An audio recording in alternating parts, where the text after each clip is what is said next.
Hey guys, thank you so much for hanging out with me today. This is End Times Now with Bree, and my name is Brianna. It's my very first episode, but I'm going to warn you guys, I'm such a rookie, y'all, so please bear with me. Of course, if anybody has anything to offer, any tips, constructive criticism, please feel free to reach out. First, I need you guys to understand that what you see is what you get with me. I'm not going to sugarcoat anything ever. In fact, right out of the gate, I'm going to say that I have two boys that like to fight, like their lives depend upon it, as well as a dog that likes to bark at air all the time. So although I promise I will do my best to not have chaos going on in the background, I can't promise anything. And I'm just going to go ahead and ask for your forgiveness in advance for that. Also, I'm not a scholar, you guys. I'm not a scholar. This is a passion of mine, and I study it a lot. And so there's a lot of places that you can get good information on the Bible as well as the end times. But here's the most important thing. Whoever you're learning from with regard to people who claim to be seasoned Christians, pastors, or anyone of the like, make sure of one thing, and that's that the people you get your information from hold true to what the Bible says. Always go and check it out yourself. That being said, don't take my word for it. Don't take anybody else's word for it. Go right to the source. In most cases here, it's going to be the Bible, but go right to the source to look it up yourself. Because the truth is that by relying on someone else's word, you essentially put them on a pedestal, and you're going to be crushed when they disappoint you, because they're human, and that's what we do, unfortunately. But also, this is how cults are formed. So just keep that in mind. I do want to throw out there that if anybody has any questions or stories or anything to add in general, you can find us on YouTube, End Times Now with Bree, Facebook, End Times Now with Bree, Twitter, End Times Now with Bree. Oh, sorry, it's X. Sorry. These people like to change nomenclatures. And you can email me at endtimesnowwithbree@protonmail.com. So, and I'm sure I'm missing some things in there, but I'll be sure and get it all and link it however I can. Chad's going to help me. If you guys know Chad, then you're probably here because of Chad and Sherry. But the whole thing here is to make sure that we can do this together. Okay. So before we start, please do me a favor and subscribe, rate, comment, of course, share, do all of those things to please help get the truths out. It really helps us. And so that way we can continue to do these things and help share this information. I feel like nobody's talking about these things. So right out of the gate, I'm going to let you guys know that this podcast is deep. I'm probably going to have to break this up into a few sessions, but I'm going to just record the whole thing and I'll break it up as need be. In fact, this is a subject that I've spent hours upon hours on, just going to see my hairstylist and talking with her about everything. It takes a long time to do my hair, y'all. By the way, if you're in the Greenville or Spartanburg area, you can give Brooke a call over at Sheer Faith. She's awesome. She knows what she's doing. She's in downtown Greer. And as an added bonus, she's a lot of fun. No commissions here. Just love her. Also, sheerfaithstylestudio.com. Sheer's SHEAR, by the way. So without further ado, let's go ahead and get started. I have an important question, and that question is, do you guys understand that there is an unseen realm that influences our world on a constant basis, that spirits are real? Do you guys understand this? So the Bible says, "For we wrestle not against flesh and blood, but against principalities, against powers, against the rulers of the darkness of this world, against spiritual wickedness in high places. And that's Ephesians chapter 6, verse 12. Okay, so what does that mean? That means that we're fighting against something that we can't kill. Okay? That's just pretty plain and simple right there. But there is a solution to all of this. A lot of the things that I'm going to be talking about in this particular podcast are kind of heavy. And it doesn't end here. You know, this is just the first of many. But I want to reassure you guys that there is a solution. And so I don't want you to be worried, because there is a solution, and I'll get into that later. But the idea is that I really want to be able to help people understand over the course of time why we can believe what the Bible says about what is going on around us today, in today's day and age. The Bible talks about everything that is happening right now. And so with that, it also has many solutions, right? So my goal is to help people who are willing to explore this with me. My goal is to help people understand why they can believe what the Bible says. Okay? Because it absolutely can be proven. It makes me nuts when people say that you can't prove the Bible, because you absolutely can prove the Bible. And I'm going to do just that. It might take me several episodes, but I'm going to do that. I also would open up the door to anybody who wants to have a healthy debate. I'm all for that. I believe that that is something that we're told we need to do. Paul says we need to be able to defend our faith. Let's do it, right? But in order to prove this, I'm going to use one of the techniques. There's many techniques, but in order to prove this, I'm going to use something that's black and white. It's universal, so much so that even aliens can decipher it. We'll do that another time. But it's math, you guys. It's math.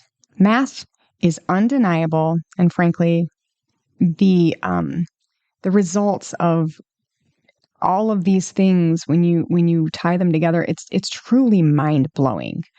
So much so that it's super hard for our brains to even comprehend it.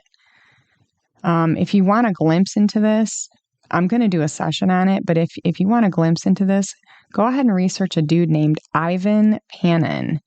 It's Panin. And he did something on what's called the heptadic code. It basically just means sevens. But the odds of all of these things coming together, and again, that's just one of the ways that you can prove what it is that we're reading. There's many more. For instance, God's clever, right? He knows that we're going to do everything in our power as humans to disprove his existence. He also put his signature stamp all over the Old Testament and the New Testament in Greek, Hebrew, and English, okay? Using different codes whereby the creator has to be, whoever the creator is of this word, has to be outside of time and space altogether. And that the odds of this creator are so great in his favor that our brains literally cannot comprehend the math. It is that absurd. So I was looking, I knew that there was a study that had been done on this, and I found it, and it's by a dude named Peter Stoner. He's a mathematician who also happens to have previously held a position as chairman of the departments of mathematics and astronomy at Pasadena City College, chairman of the science division at Westmont College, while also holding the position as professor emeritus of science, math, and astronomy. So I'm pretty sure that says that guy knows what he's talking about, okay? Anyway, so the study was called The Mathematical Probability That Jesus is the Christ. And this is what happened. I'm going to actually read this word for word. Okay, quote. The estimates were worked out by 12 different classes representing some 600 university students. The students carefully weighed all of the factors discussed in each prophecy at length.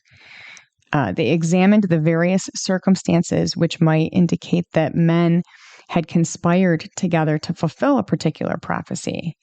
They made their estimates conservative enough so that there was finally unanimous agreement, even among the most skeptical students.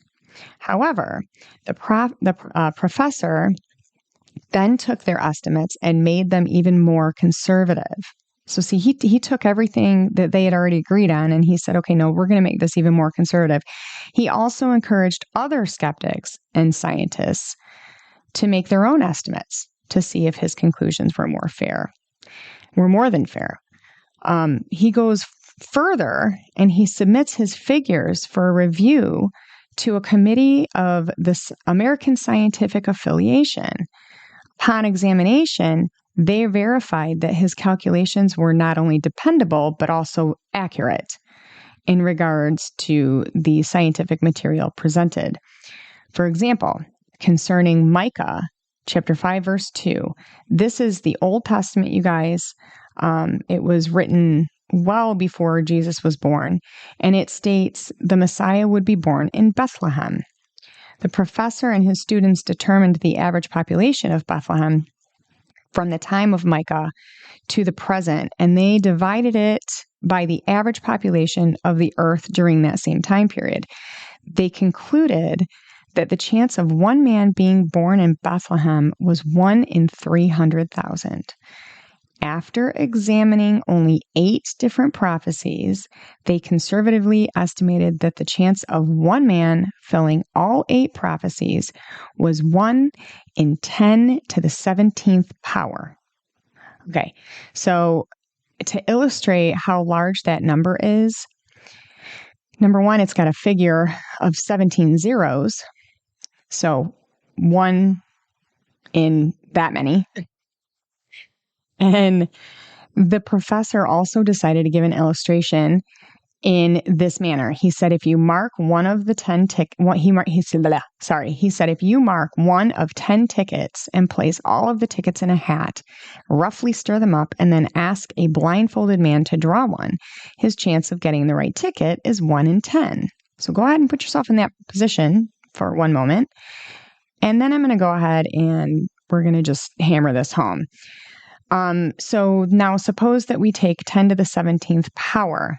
Okay, that was 1 in 10. So let's take 10 to the 17th power in silver dollars, lay them on the face of Texas, cover the entire state 2 feet deep. Okay, so the entire state of Texas covered in silver dollars 2 feet deep. Mark one of these silver dollars and stir the whole mass thoroughly all over the state.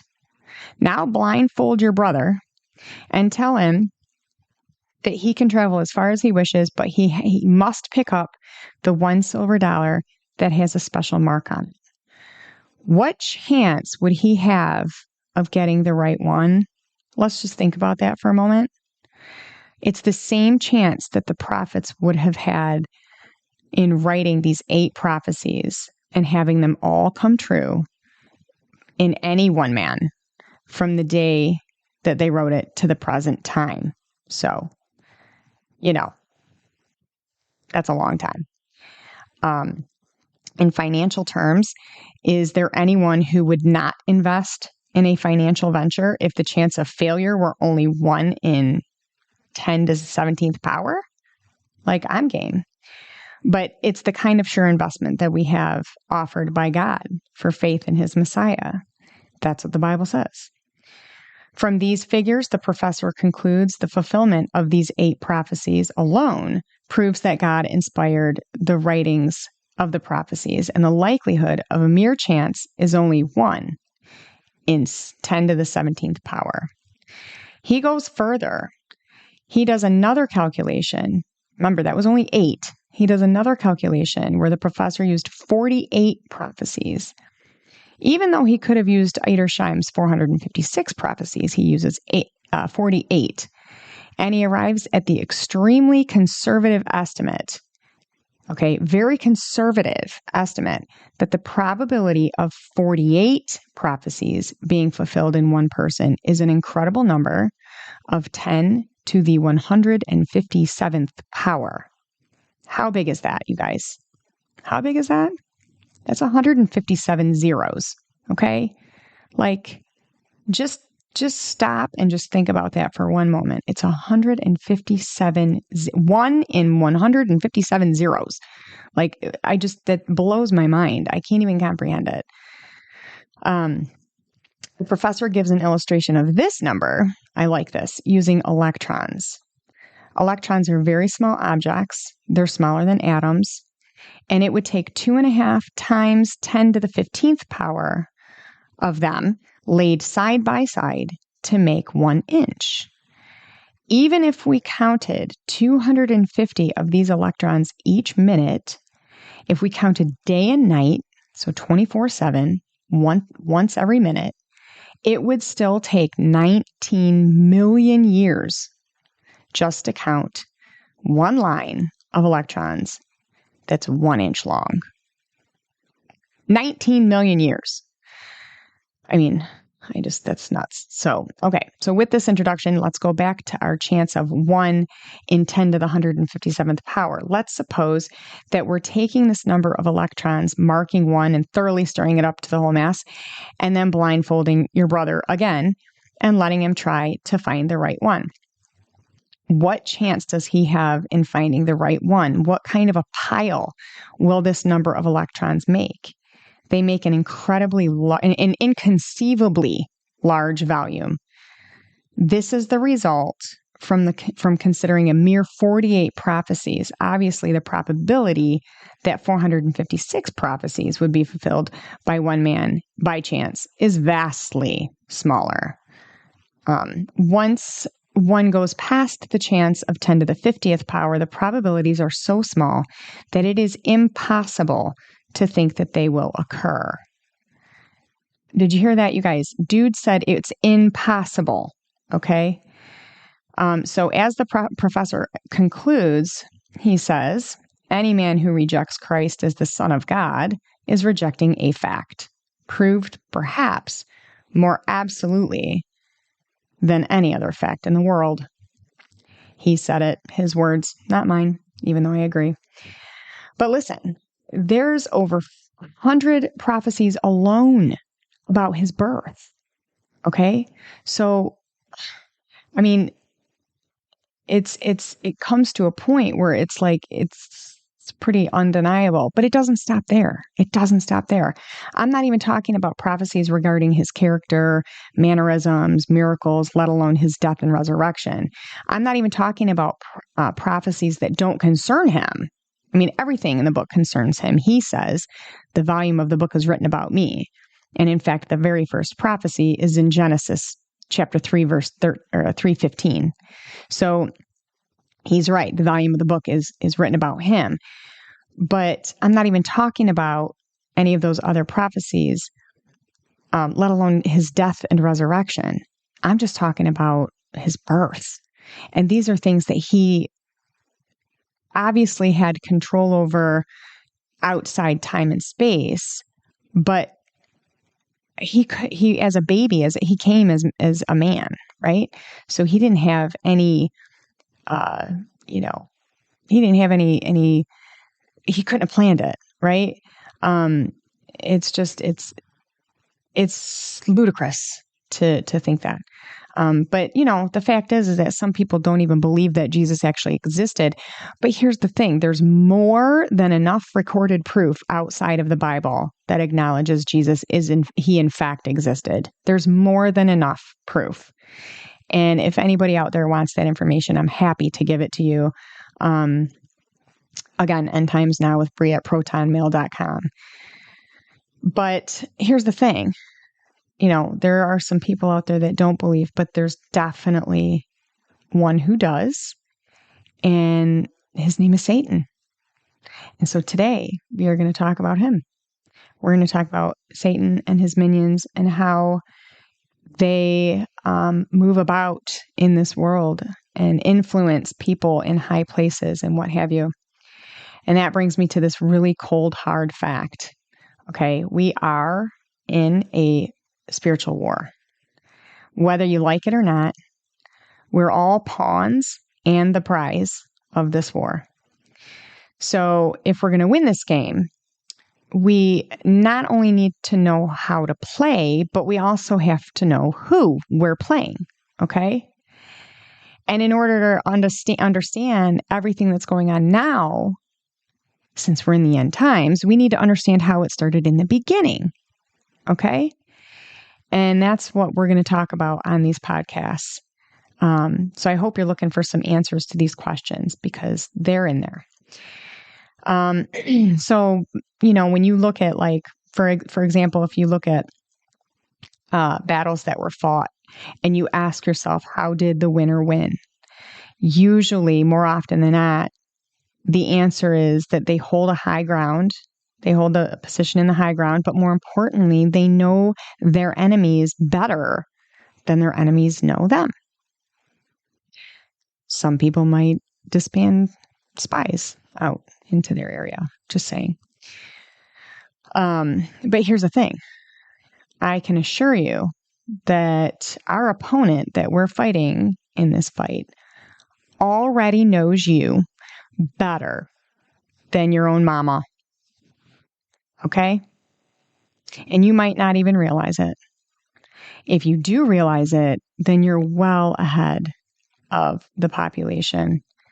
Unfortunately, sadly, there's so many who are still fast asleep. And what's even sadder is that some know better, but they're just so comfortable that they'd rather go back to sleep than wake up and stand their ground. It's too hard for them. But here's the thing. If you're here with me now, whether you realize the situation or not, now is the day, the time is now. And it's not by accident. It is not by accident. So before we get started, just as a little reminder, go ahead and subscribe. You know the drill. Like, comment, share, bell, do the whole thing, whatever you need to do, right? And again, you can find us on Facebook, Twitter, and I don't know where you're listening to me, but Spreaker, maybe Spotify, I don't know. Just look for End Times Now with Bree. So this is a really appropriate time, I think, to explain that the things I'm going to be talking about here, I'm probably going to get flack for. Most Christians don't like to discuss these things. They don't like to focus on the devil. They don't like to focus on the enemy. I get it, because why give them the time of day? However, and it can be uncomfortable, but the problem is that there's so many things that are going on, and there are answers to it, and people are vulnerable to this, and they don't understand what's happening. And there's not enough people out there that understand it. So many people are just walking around, asking the question, what's going on? Searching for answers, but nobody wants to talk about it. And so I am going to talk about it. We're going to talk about the occult, and how it's managed to spiderweb its way into just about everything, politics, government, all over the globe, media, Hollywood. It all comes down to the New World Order agenda. And if you got here from Chad and Sherry's podcast, you've heard a lot about that. If you came because of me, you've probably heard a lot about that from me. But it's, a lot of people will say that it's a theory. It's a conspiracy theory. It's certainly not a conspiracy theory. And once your eyes are open to it, it's hard to ignore. And you start to see it. You start to see it everywhere. But it's so prevalent, it's right under our noses. And literally, you guys, to the point where I was watching a show. I'm not going to name which one, but I was watching a show with my kid. And it's a kid's show, okay? And in the background, there's all these symbols of like not only pedophilia, but which I'll get into a little bit later, but also the Babylonian mysticism. Okay. And it's crazy because you're like, these are little kids and it's all like a psyop. You know what I mean? It's all like this subliminal thing. And I know that sounds nuts, but it's totally true. And then you go and you look up who owns these stations, and it's just, yeah. And then you follow that rabbit hole and follow that money, and you start to see what it's all about. But it's got lots of names, lots of faces. And I'm going to lay that out for you, or at least try to.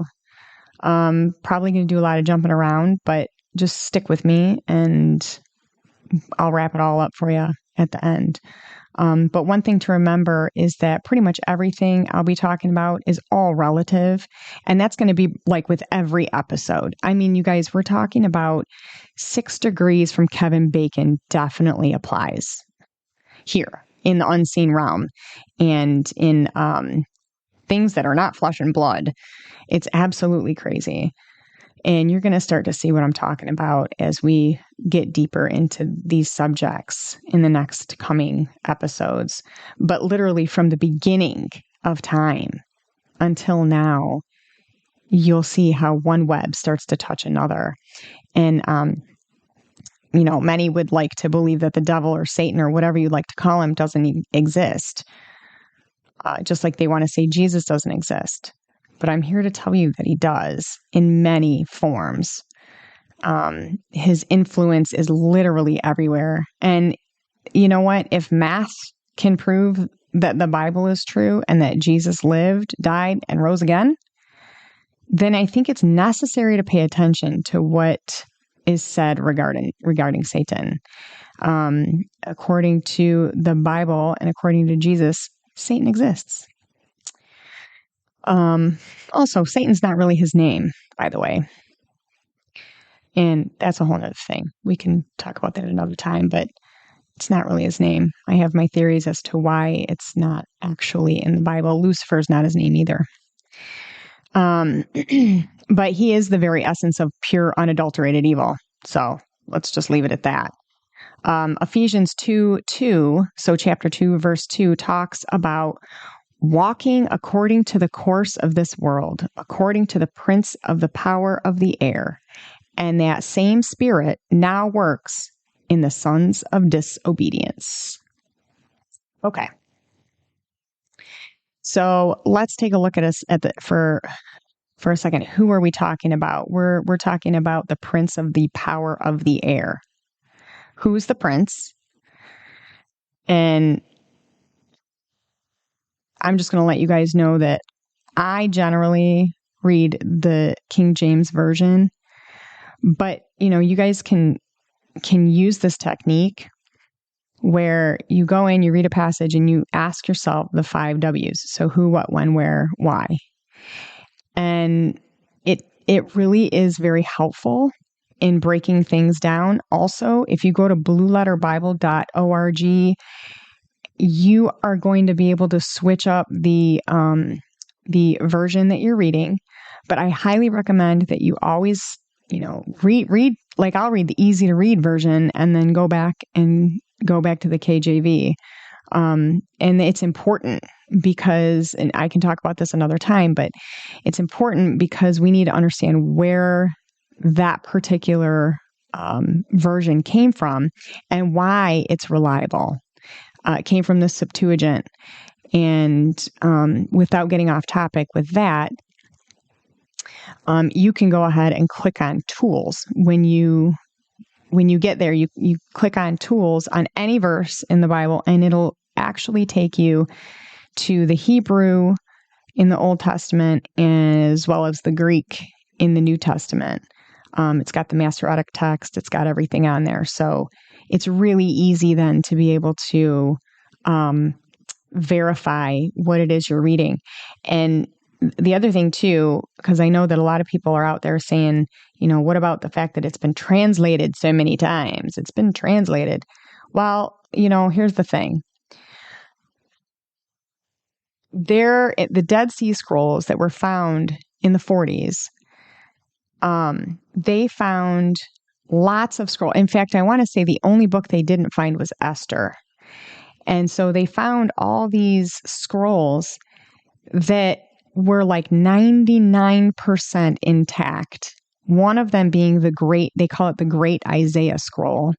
Isaiah is called a major prophet. He's got one of the most prophetic books in the Bible. In fact, I highly recommend go read Isaiah 53 because it's all about Jesus. And it was written, that was 1,000 years, I believe, before Christ was born. I could be wrong. It could be 500. But yeah, it was 500. I don't know. Maybe it was 700. I don't know. What I'm saying is that it was before Jesus was born. Anyway, they matched it up to what that scroll said. And it was just about identical. So literally the kinds of words that were different were like things like a and the, or, and, or something like that. But the other thing too is to understand that the people who left those scrolls, they were called the Essenes. They were of the Zadok priests. And those priests were the first Christians, per se, quote unquote Christians. They knew as soon as Christ came on scene, when Jesus came on scene, they knew it. And so that was right at the beginning of like when Jesus was born. And so like 4 BC, 3 BC, they knew it. The Pharisees didn't like it. They were ostracized, and basically they went and exiled themselves and went and hid in the caves of Qumran and left those Dead Sea Scrolls for all of us to find 2,000-ish years later. Okay, so anyway, so back to this scripture, who's the prince? It's Satan. If you read prior to that chapter, always do that, you guys. If you get someone who wants to throw out verses, that's just cherry picking. Just read it. Read all of it. And you'll see. And then you got to ask yourself, what power is in the air? And then if you really think about it, it's frequency.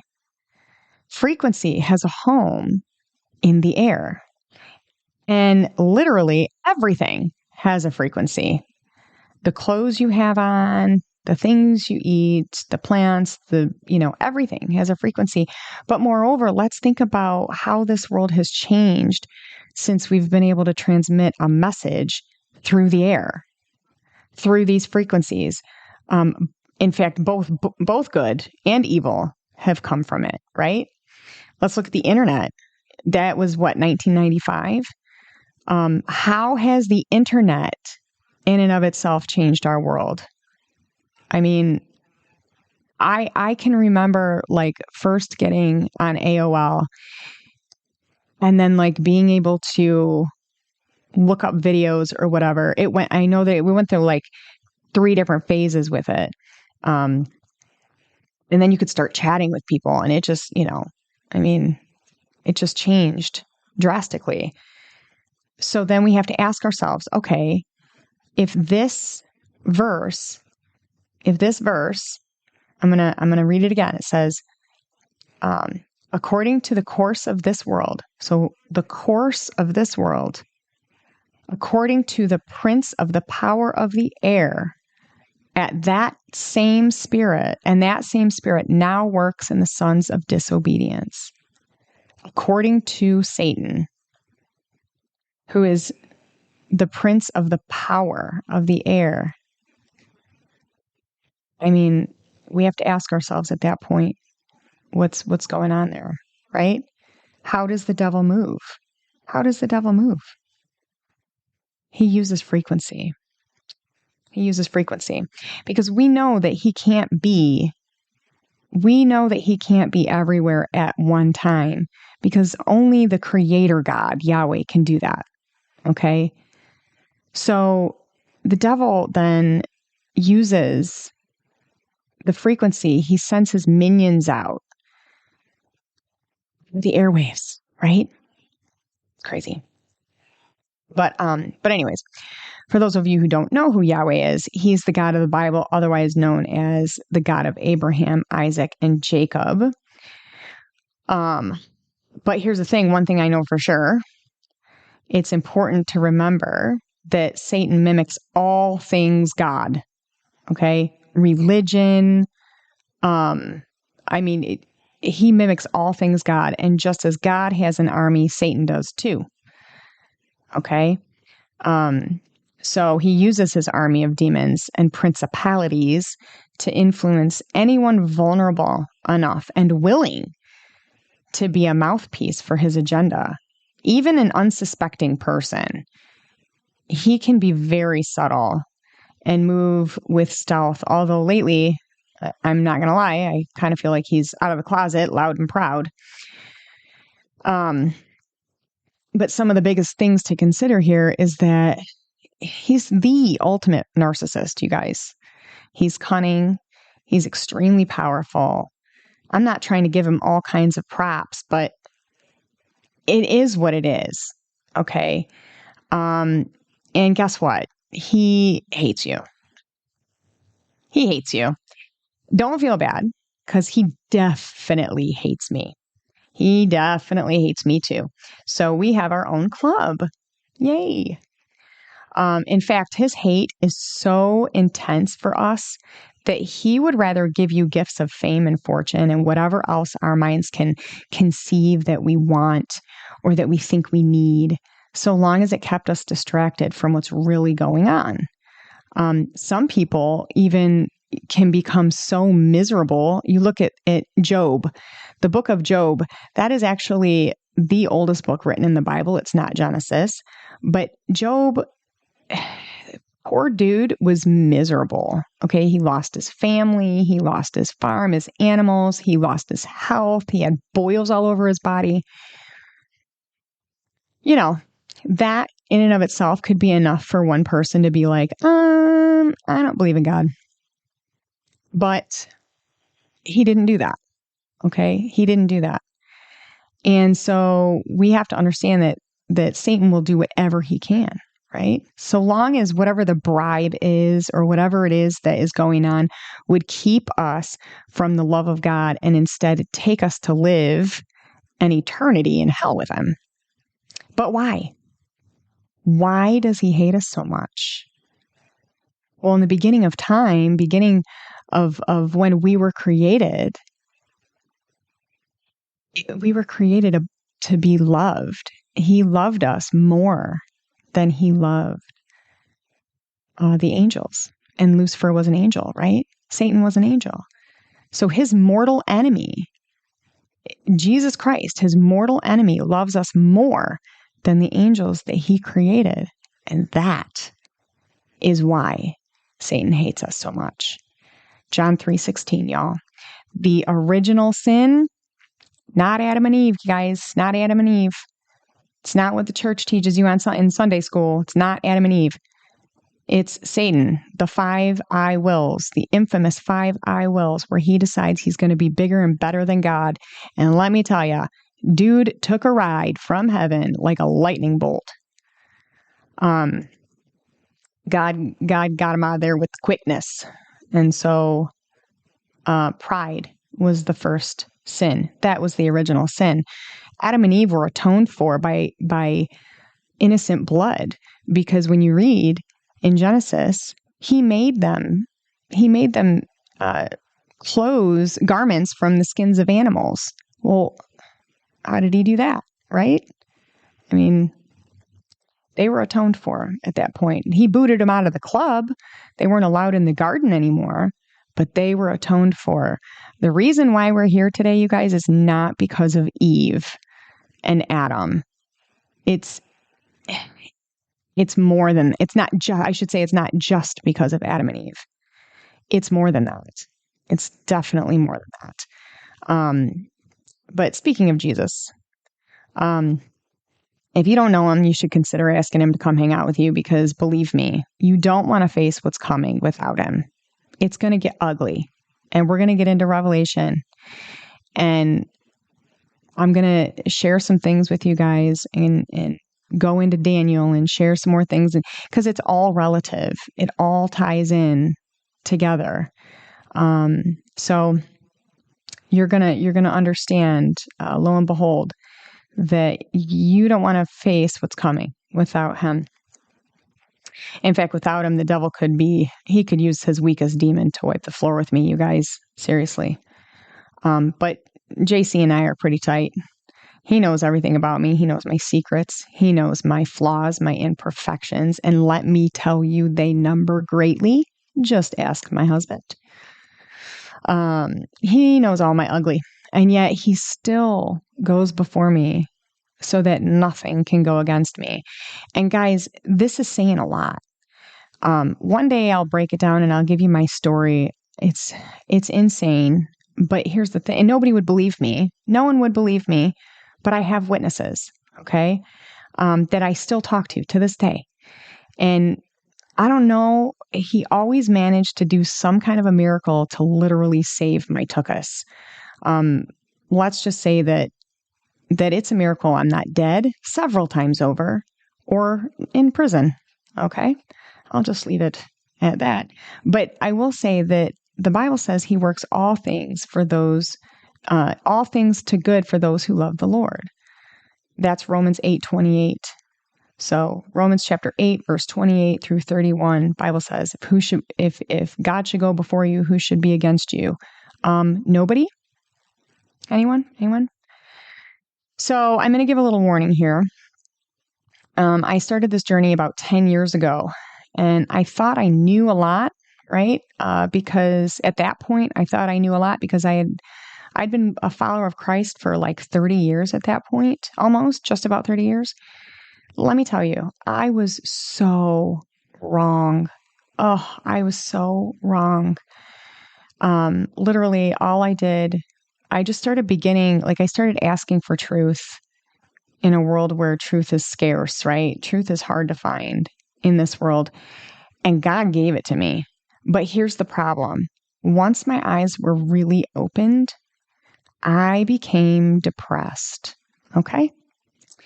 So that's just a little warning to some people out there who don't know certain things, and their eyes will be open to that, and it sinks in.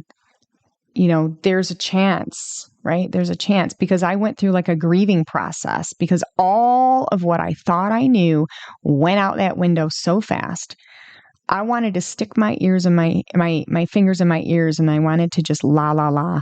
I wanted to just la la la it all away, because I did not want to deal with it. But I soon got over it, obviously with God's help and guidance. And then I began a new path. I realized that I now had a duty to tell others, because nobody else was really talking about it. So I just want to throw that out there, that it could be a thing. Okay.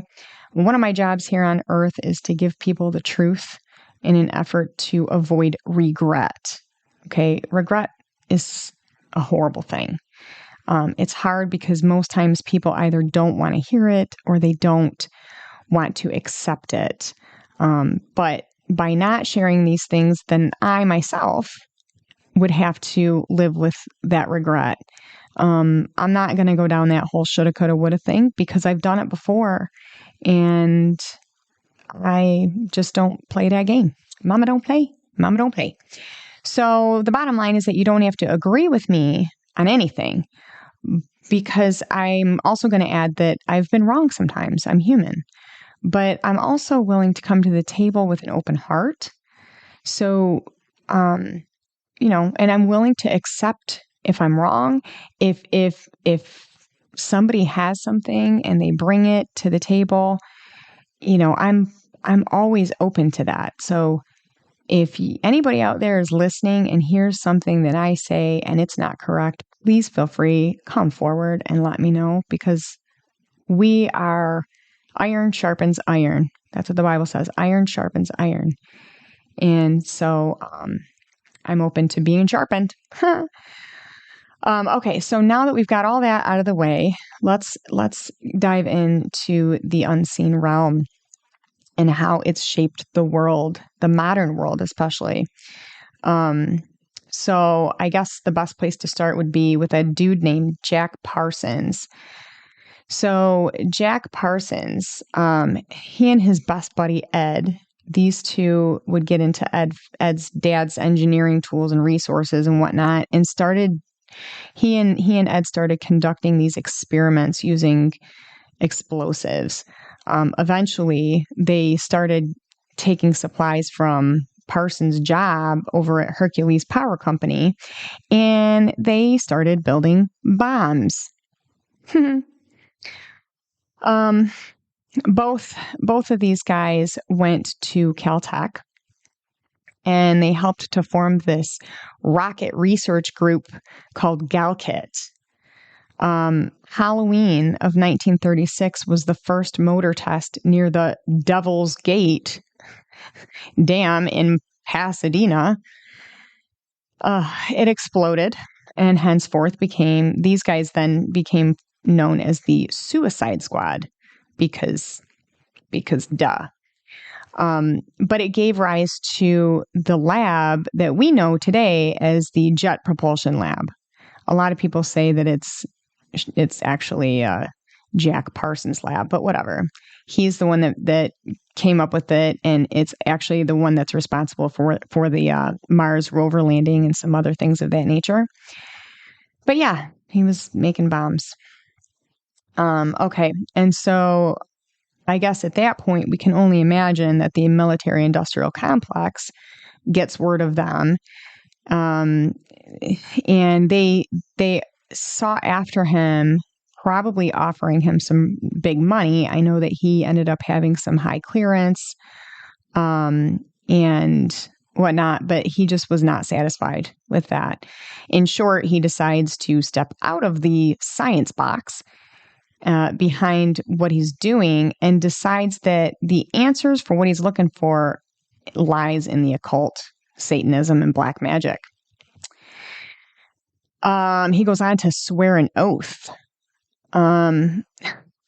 He swears an oath of the abyss.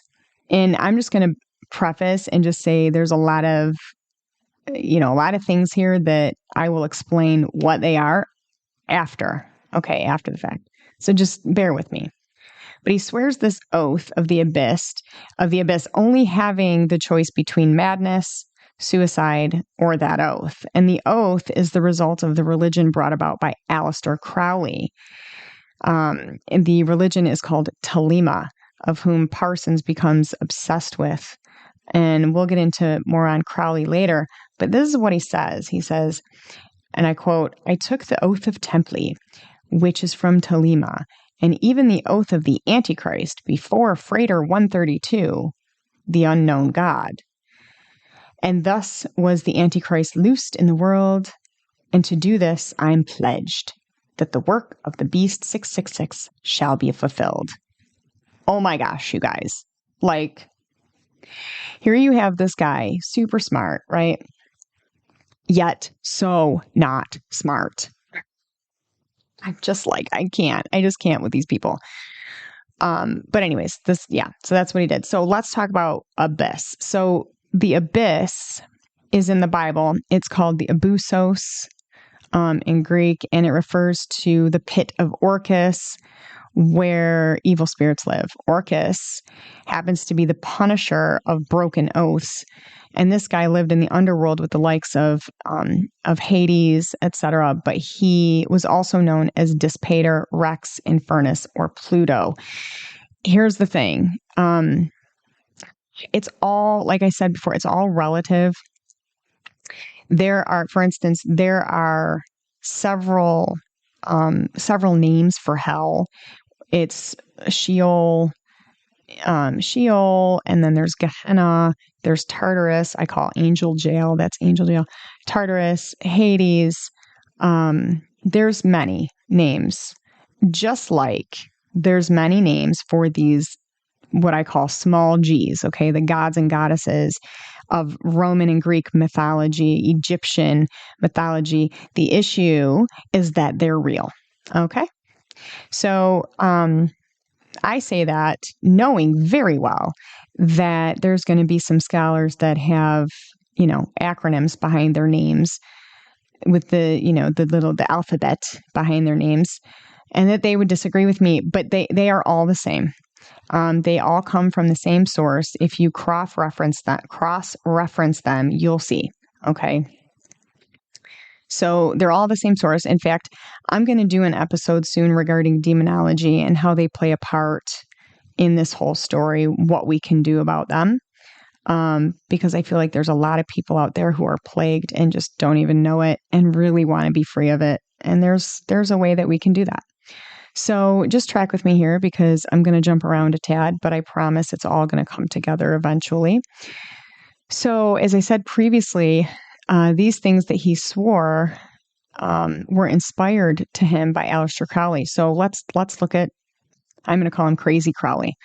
So Crazy Crowley was not only the subject of Ozzy Osbourne, right? He made a song called Mr. Crowley, in which he says something to the effect of, Mr. Crowley, and then you're a satanic nut job, something or another. But he was also a 33-degree Mason. And so a little side note, and again, I'm going to go ahead and do another episode eventually on these secret societies because they also have a part to play. But if you don't know what the Freemasons are, it's a secret society. They claim that they're harmless. I'm not going to go off and say that those who are part of a lodge are harmful by any means. But what I will say is that the higher up the rank, the closer they are to Illuminati. And it can be proven. Plus, there's an abundance of symbolism. Each lodge has their own symbol. And it, in so many ways, is super satanic. So, and another thing, just another little side note on this is according to some experts, okay, and I say experts in the sense that these are guys who they do like exorcisms and they, for lack of a better word, that's what they do. They do exorcisms. Guys like Derek Prince and there's a priest out there. I don't remember his name, but he's well known in the Catholic community for doing exorcisms and whatnot. But these guys, in the subject of demonology and how it relates to these secret societies, they are able to connect that based on the oaths and the ranks that these guys are taking, they end up having specific health issues. And it gets passed down in the family. Okay. And have you noticed, like over the past, I don't know, maybe 100 years, like we are sicker than we've ever been. I mean, it's kind of crazy. But for instance, heart disease, if that runs in your family or whatever, you can do a search on your dad, do a search on your grandfathers, great grandfathers, do a search and see, if that's a thing, if it's been passed down and where it started. It's kind of interesting, actually. I spoke with a friend of mine about that, and they have a lot of stomach issues in their family. And it turned out, she said, her grandfather was a Mason. So, was a Freemason. But anyway, yeah, that's a whole nother episode. But so before anybody starts getting angry with me, though, just please understand, I'm not saying that all Freemasons are satanic by any means. In fact, I'm not saying that they're even aware of this stuff, okay? But I'm pretty sure that a lot of these guys who are looking to just hang out with some other dudes in secret are probably not aware of most of this stuff. And the thing is that what I am saying, I can prove, okay? That's just the bottom line for me. Anyway, Crazy Crowley was the founder of the Thelema religion. We talked about that. And so they worshipped a goddess named Babylon. Okay, here we go. This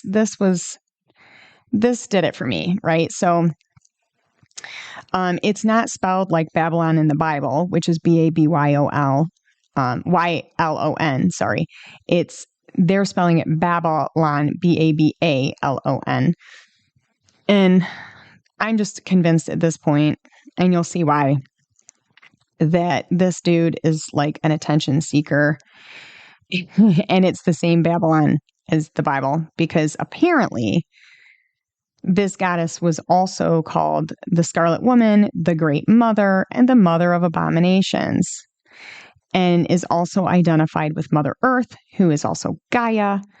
Apparently, Babylon represents the female impulse and the liberated woman, and Mother Earth in her most fertile sense. So I'm going to get into in a little bit about why this guy is just so wrong about this goddess that he seems to think he made up. But nevertheless, Sister Girl has a boyfriend, and apparently his name is Chaos. So here's the thing. So in the Bible, Chaos, the Hebrew version, is Leviathan, and it happens to be a huge, pay attention, happens to be a huge reptilian water animal guy that is also referred to as Satan. But I find it fascinating that if you know my views, I'm just going to add this in here. If you've listened to the podcast that I've done with Chad and Sherry, and you know my views on aliens and fallen angels, I mean, it definitely fits. It definitely fits the whole reptilian thing. But again, another podcast.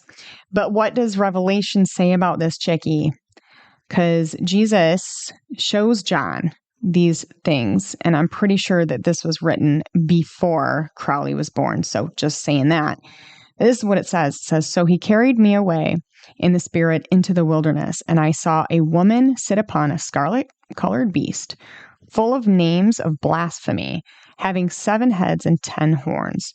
And the woman was arrayed in purple and scarlet, and decked with gold and precious stones and pearls, having a golden cup in her hand, full of abominations and filthiness of her fornication." But wait, there's more. Upon her forehead is written a name, Mystery, Babylon the Great, the mother of harlots and abominations of the earth. Really? And then it says, "And then I saw the woman drunken with the blood of saints and with the blood of the martyrs of Jesus. And when I saw her, I wondered with great admiration." That's Revelation chapter 17, verses 3 through 6. So literally, you guys, I'm more inclined to think that this is not something he made up, but let's say that he did. It's a really, really, really bad copycat. Okay. But yeah. So again, we see a really good example of how Satan copies all things God. So keep remembering that. Okay. And apparently, the role of the Scarlet Woman is to help manifest the energies of the Eon of Horus. And Horus happens to be the offspring of the Egyptian small g's Isis and Osiris, which, you guys, I'm not joking. This is like the story behind those two people, or small g's, whatever. It's crazy. Like, I'll go into that another time. For instance, they're represented all over the world. So it's from like the architecture in Washington, D.C., like the Capitol building, to the adjacent to the Washington Monument. And it's also like that in other countries like Egypt, Paris, and Rome. But it's important to understand that this nation in particular, the U.S., from the very beginning had some issues. Okay, I'm just going to keep it like that. They had some issues because it deserves its own podcast in its own right. But I'll simply say that the web goes so deep. Most people wouldn't believe it, except it can absolutely be proven. And it gets much better. So, okay. So Crowley, believed himself to be the prophet in which he'd guide humanity into the Aeon of Horus. Templey's motto, was basically do what thou wilt. So free will, just do what you will. And it's no coincidence, I'm just going to say this, that the word antichrist and anarchist they're very similar, aren't they? Do what thou wilt. Anyway, so now we're going to go back to Parsons. So he was eventually noticed by the FBI for leaking classified documents to the Israelis, as well as communists in the 1930s, etc. Apparently, there's a document out there. It's about 130 pages or so of how he was so careless about handling the sensitive information. It was all classified.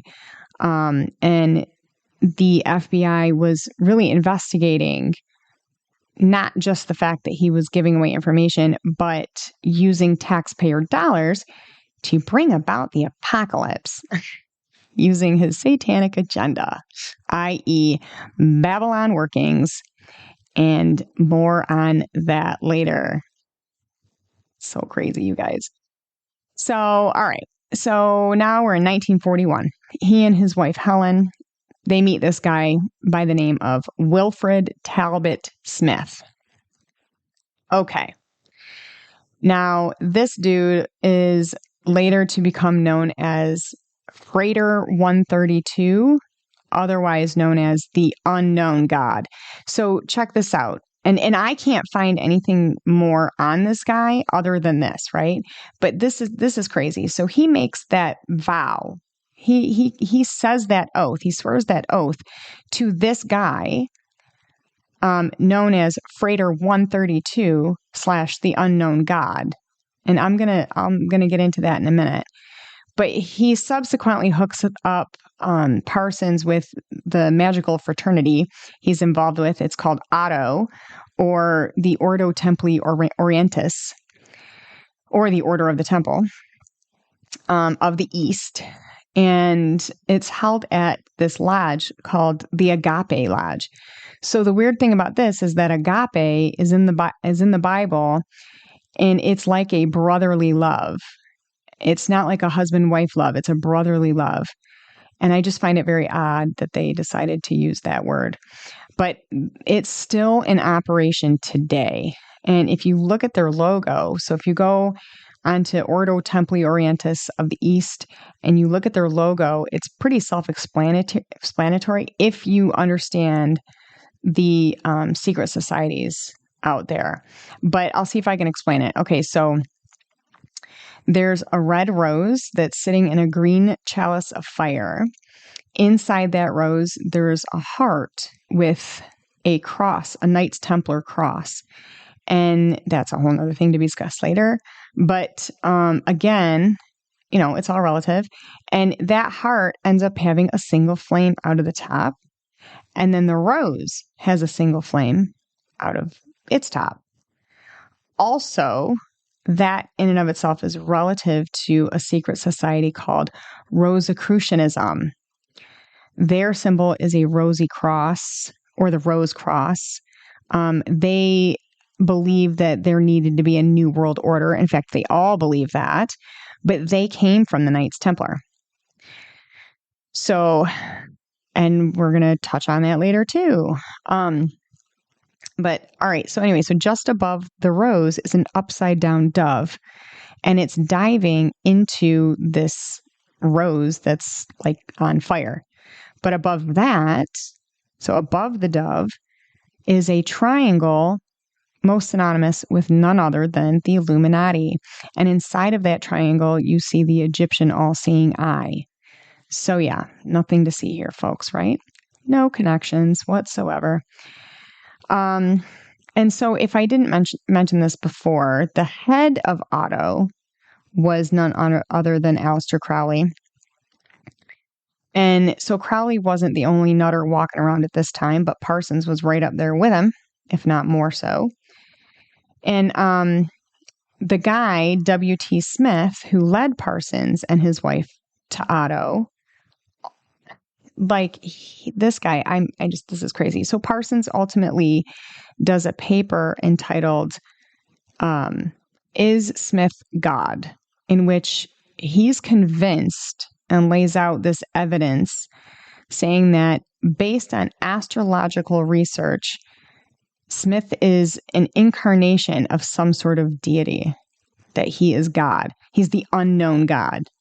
So he took this oath to a man, is what he did.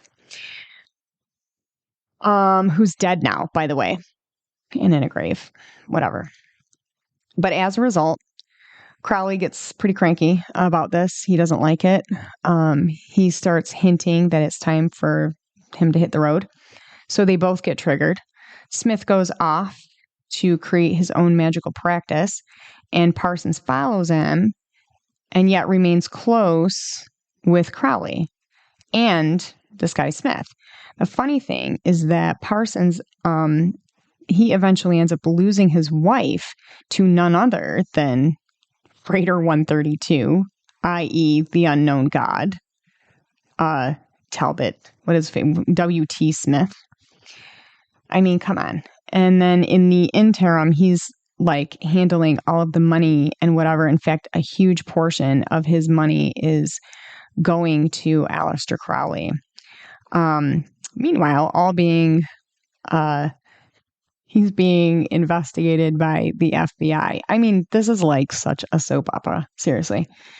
Anyway, so as a result, Parsons ends up throwing himself into the occult work at the lodge, and he's working for Crowley. He's the money manager. He's sending all of his money to Aliester, along with everybody else who's paying their dues and what have you. And soon after, Parsons' dad dies and leaves him this big mansion where he starts having his meetings and whatnot. So the police end up being called several times. And there's reports of a woman, a pregnant woman, jumping through a fire 9 times. But every single time police go out, Parsons flashes his credentials and he gets them to go away. So literally, I can see how not much has changed in the way of, oh, that person has money and clout or whatever. They're famous. So there's nothing to see here. And honestly, it's only gotten worse. But this is my thing. If you're there and you're a neighbor and you see a pregnant lady jumping through fire, aren't you going to do something? I'm just wondering. I don't understand people, because I know I would have done something say hello to my little friend, something. Anyway, that's when you hold up the sign. Do you need help? Just saying. So let's keep track here. So just track with me. I'm going to keep introducing these people and tie it all in. So, it's going to be long, but I promise it'll all make sense. But now we can cue the next player. His name is L. Ron Hubbard. I like to call him Hubs for short, because he looks like a Hubs. But if you don't know who he is, he's the founder of Scientology. Oh, you guys. So part of what I do is I research other religions. I'm a follower of Christ, but I'm told to test the prophets, right? So that's what I do. I do that in an effort to help other people open their eyes to the fact that whatever it is that they've been brainwashed to follow is not real. And I've looked at many cults and religions, many. Some religions, Mormonism, Jehovah's Witnesses. For the past couple years, I've been researching Islam, and then of course Scientology. However, that one I really had a hard time with, because it's the biggest load of crap ever, and I feel bad for people who get sucked in because they give all of their money to Scientology, and it's baseless. There's literally nothing. There's a load of scandal around these guys, from murder to missing persons, like the head of the guy, the president or whatever, I can't remember what his name is, but his wife has been missing for a really long time. And yeah, I'm probably going to get a knock on my door any minute with a lawsuit or whatever, simply saying that I need to close my mouth about him, but I'm not going to. I'm not scared. I got nothing to hide. But anyway, there's a Leah Remini did a documentary series on it. Wow, it was good. I highly recommend you go check it out. But again, I feel bad for these people. Anyway, so this guy Hubbs, he's a former Navy lieutenant and a science fiction writer who was fascinated with the power of the mind and even admitted that his brain was seriously affected. In fact, he begged the VA to get his head examined. He was also the idea of aliens to him, it was fascinating. And so he was obsessed with that. Xenu is the basis of his religion when it comes to the alien aspect of it. But he believed, and this was written down in one of his diaries that they found, he believed that all men were his slaves and that he had a right and was allowed to be merciless if anyone ever crossed his will. He also was a master hypnotist. He convinced one young man in front of a whole slew of people that he was cradling a tiny kangaroo in his arms. Yeah, that's just crazy. And we're told by Hubbard in a lecture in 1952 that Crowley was a very good friend of his. So that's important. And here, in fact, is where I myself would have exited the lecture. But okay. I mean, it wasn't a secret. It was not a secret that Aliester Crowley was nuts and crazy. He called himself the most evil man in the world. The journal, there was, journalists that did pieces on him. It was not a secret. Okay. And, so anybody that stays at that lecture, I'm sitting here thinking to myself, okay, I think it's time to go. This guy just said his buddy is Aliester Crowley. I'm good. But whatever. Okay, so Parsons and Hubbard, they end up living together in Parsons' dad's home. Remember, his dad died, left him this big mansion.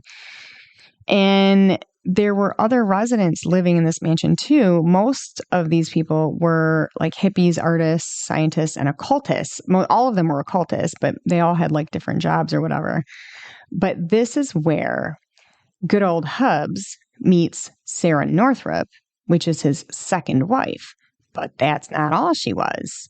No, she was also Parsons' sister-in-law. Oh, yeah. And his fiancée. Yeah, that together. Come on, dude. He's get your game straight, right? This guy, he's losing all these women. But anyway, so Hubbs marries Sarah before divorcing his wife. That just screams of integrity right there. And the estate turns into, for lack of a better word, one giant orgy. Literally everyone is sleeping with everyone. It's all in the name of occult sex rituals called Babylon workings. But listen, can we just talk about, can you imagine the STDs that were coming out? Oh, that is just disgusting. That is disgusting.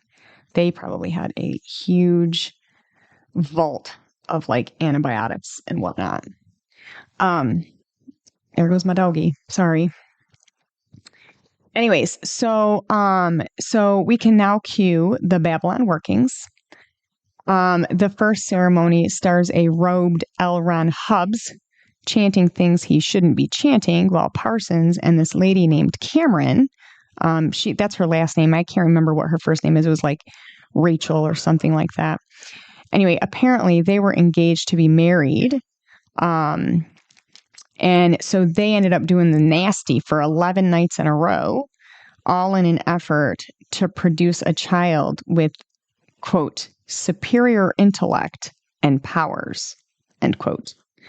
More on that later, as we start to see there comes a connection with this particular child, and it's Hillary Clinton. So crazy, you guys. Okay, so shortly thereafter, Hubbard claims that he tried to distance himself from Parsons. He tries to say that he was, quote, working undercover for the naval intelligence to break up black magic in America and investigate links between occultists and prominent scientists at the mansion. Okay, bullcrap. Because if that were really the case, then why is he having a lecture talking about Crowley's his buddy? You are who you keep company with, bro. I'm just going to say that right there. Anyway. So, Cameron, who was also Parsons' widow, unfortunately for this poor man, okay, which I say that loosely, he was in his garage trying to conjure a homunculus. Okay, a homunculus is like a little man that's like a little magical man or whatever. And by doing this, he blew himself up in his garage and died. Like, oh man, I just would not want to. I would not want to be that guy. Anyway, she goes on to dispute Hubbs's claims, and in a Times interview says that they liked each other very much. And I'm over here going, yeah, I bet they did. And that they felt like they were ushering in a force that was going to change things. Let me tell you, things happened after that. Hubbs goes on to create Scientology, which in its basic foundational form is an evil cult. Again, Leah Remini definitely blows it wide open. And it operates just like every other cult, using intimidation, fear, isolation, torture. Of course, money runs it all, but whatever. Anyway, fun fact here, Parsons goes on to lend a helping hand in the design of the Pentagon back when John McCloy was the director of the CIA. I mean, is it a coincidence that it looks like a pentagram? I'm just saying. Also, another fun fact, all of Washington, D.C. was pretty much designed by Thomas Jefferson. He did a bid. He had some architects, a whole bunch of architects, bid for the job. He wanted it to be dedicated to Roman and Greek gods and goddesses. And he even tore pages out of the Holy Bible and then wrote new scripture and stuck it in his Bible. Like, that's not arrogant at all, just saying. But yeah, so that was a thing. And it turns out that the CIA is very close to these people. But I'll get into that a little later. But just keep tracking with me here, because I know it seems like I'm jumping around, but I'm laying the groundwork as to how everybody knows each other and how deep this hole goes. Okay. Okay. So now we're going to bounce on over to NASA. Okay. I'm just going to say, I love the government alphabet groups, right? They're wonderful. But NASA, along with CERN, actually. But first, we're going to go to NASA. So it's important to understand that NASA has been caught literally red-handed lying regarding some pretty important facts. In particular, that there's a giant asteroid with the explosive power of 500 megatons of TNT headed right for us. And its name is Apophis. yeah, this one's going to be a little heavy, you guys. But again, just bear with me. Apophis is also known as Apep, Apepi, and Rerek. It's an Egyptian serpent god of, can we get a drum roll, please? Chaos. Where have we heard that before? Oh, yeah. Also, his talents are destruction, darkness, and all the things one wants in a guy. But I'm pretty sure that we've heard this before. Oh, yeah, Babylon's boyfriend, right? So again, the Israelites called him Leviathan. But remember, they're all the same. They are all the same. They're all relative. So now the question is, why isn't anybody talking about this? There's a giant asteroid. I mean, I've seen a couple of headlines here and there. Why isn't anybody talking about it? Well, it turns out there are some people talking about it. Namely, Neil deGrasse Tyson, who, if you don't know who he is, he's an astrophysicist. He had been featured a lot on Ancient Aliens, and also Nathan Myhrvold, who was a top 100 in scientists of the world. And another guy is named Harry Lear. And if you go online and you look up Harry Lear, Apophis, and Pi, you'll see what I'm talking about here. He breaks down all the math. And Neil deGrasse Tyson also does an interview on Fora.tv. So F as in Frank, ORA.tv. Anyway, here's the thing. These guys are really smart. Okay. And they have accused NASA of not getting the math right. I believe that that's in an effort to keep people from panicking. Nevertheless, NASA is being called out by a lot of people.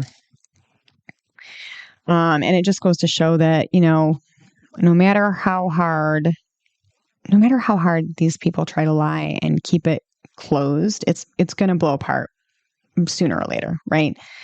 But okay, so NASA has known about this asteroid for a really long time, and they couldn't hide it anymore because there were some astronomers at Kitt Peak that ended up finding it, and they were not going to be quiet about it.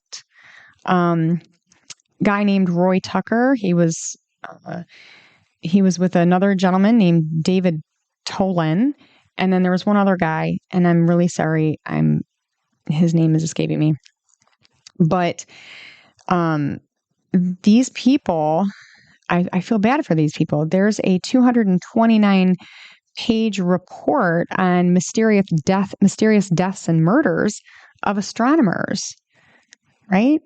Now, Roy Tucker is already dead. His buddy, speaking of the last astronomical observation that they had together, was in 2021 at the Vatican's Mount Graham, who, by the way, without getting too deep here, has a very large telescope that uses a, quote, Lucifer to search for aliens. Yeah, that's another session. But basically, immediately following that trip, he was diagnosed with pancreatic cancer, and he died very quickly in 2021. David Tolan, however, is still alive. And so, David, if you can hear me, I hope you're okay. Just hide. Okay, just hide. But anyway, NASA is still trying to hide the correct information regarding Apophis. They still are trying to hide it. They want to say that this thing won't hit Earth on April 13th of 2029, but rather come about 19,000 miles from us. Their language says it will, quote, skim past. Okay? But here's the deal. If a radioactive rock the size of a football field is skimming past, then I feel like it's safe to say that if there's even the smallest mistake in the calculations, the smallest discrepancy, we can have a very different situation other than skimming by. In fact, the Bible says we will have a much different situation. And so go ahead and track with me here, because I'll let you in on that. But first, I'm just going to let you know that there are techniques. Okay. So for instance, like there are consistencies that are really helpful. When you're reading, if you read prophecy and you come across a passage that says, "Thus saith the Lord of hosts," okay, we know that this is going to be a prophecy of things to come. For example, therefore, thus saith the Lord of hosts, the God of Israel, behold, I will feed them, even these people, with wormwood, and give them water of gall to drink. Okay? Now we're going to go prior to that verse, and it says, let's see, who is the wise man able to see this? Who is he to whom the word of the Lord has come, so that he may make it clear? Why is the land given to destruction and burned up like a waste place, so that no one goes through? Okay. Now I'm just going to tell you, that was read in the Basic Bible English version. Again, so if you find that sometimes it's hard to understand, you can switch it up, but definitely go back to the KJV always. But here's the thing, you guys, that prophecy was given by Jeremiah in the Old Testament, somewhere between 586 and 570 BC. Okay. And now we're going to mosey on over to the New Testament, to a book called Revelation. It's the last book in the New Testament. And I want you to keep in mind, it was written 670 years after Jeremiah, written by John. And this is what it says. And the third angel sounded, and there fell a great star from heaven, burning as it were a lamp. And it fell upon the third part of the rivers and upon the fountains of waters. And the name of the star is called Wormwood. And the third part of the waters became wormwood. And many men died of the waters, because they were made bitter. Gall of drink, by the way, in Jeremiah, that last prophecy that I read, that just means that it's bitter. Okay. But that was Revelation chapter 8, verses 10 and 11. So here's the thing. What are we dealing with? We've got two different authors, two different time periods, two different prophecies. Both were fire, wormwood, and people drinking water. Okay. In both of them. So you can call it a coincidence, right? But I have something else in my pocket here for you. But first, I'm gonna describe here what wormwood actually is, so that way you know. It's an herb that smells sweet but tastes bitter. But moreover, it's synonymous for being used in the occult and witchcraft, because it would make people hallucinate. Wormwood is what used to make a green alcoholic drink called absinthe. And it was actually banned because people were having seizures, and a lot of people were dying from drinking it. It's kind of like Coca-Cola, right? People were drinking Coca-Cola, not realizing they were putting cocaine in it. It's not banned anymore. I think 2017, they decided they were going to take the toxicities, just like Coca-Cola, took it out. They took it, the wormwood out of the absinthe, so as not to make it so toxic, but whatever. Anyway, so here's the thing. I know I can feel it, right? Someone out there. So what? What does wormwood asteroid have to do with Apophis asteroid, Brianna? And to that, I'm going to say, I don't know, Margot. I'm just kidding. I had to say that though, you guys, because Christmas Vacation, right? If you guys have not, if there's anybody out there that has not seen Christmas Vacation, we're breaking up, period. Anyways, all right. So get this. So here's what it has to do with each other. Every plant has a clade class. And this particular plant, wormwood, The clade class is called an asteroid. Okay? It's called an asteroid. So where am I going with that? I mean, do you guys see it? I hope so. Because it sounds a lot like asteroid. I mean, I'm just saying. But anyways, let's head back to NASA. So virtually every alphabet agency in the country will do just about anything to cover up anything that confirms what the Bible says. And so here you have a perfect example. Literally the biggest conspiracy ever. But, God will not be hushed, y'all. I'm just going to let you guys know that right now. These guys, in their feeble attempts to cover things up, always seem to be exposed eventually. Okay. Don't even get me started on who funds these guys, because the shareholders, that's right, shareholders, those people who are involved, it's just gross. But if you want to dive down that rabbit hole, by all means, go for it. But anyways, okay, so next on the saga NASA, we're going to talk about Operation Paperclip, starring Wernher Von Braun, featuring Mickey Mouse. Now get this. I think it's ironic that Chad and Sherry did a operation. What they do? Was it Operation Paperclip or Operation Mockingbird? One of the two. Regardless, I'm talking about both of them right now. So I think that's safe to say it's a nice little confirmation. But anyway, if you don't know what Operation Paperclip is, go and look it up, because it's also pretty gross. It's common knowledge, or at least it should be, that the Nazis were heavy into the occult. And so we're going to go ahead and cue Wernher Von Braun to the stage. He was the Nazi director of the German V-2 rocket program. And although I'm just speculating here, he and some of his team, I believe, also worked on Die Glocke. It was a secret anti-gravity weapon. And it was called the Glocke, or the bell. But if you look it up, you'll just see that it's like a conspiracy theory or whatever.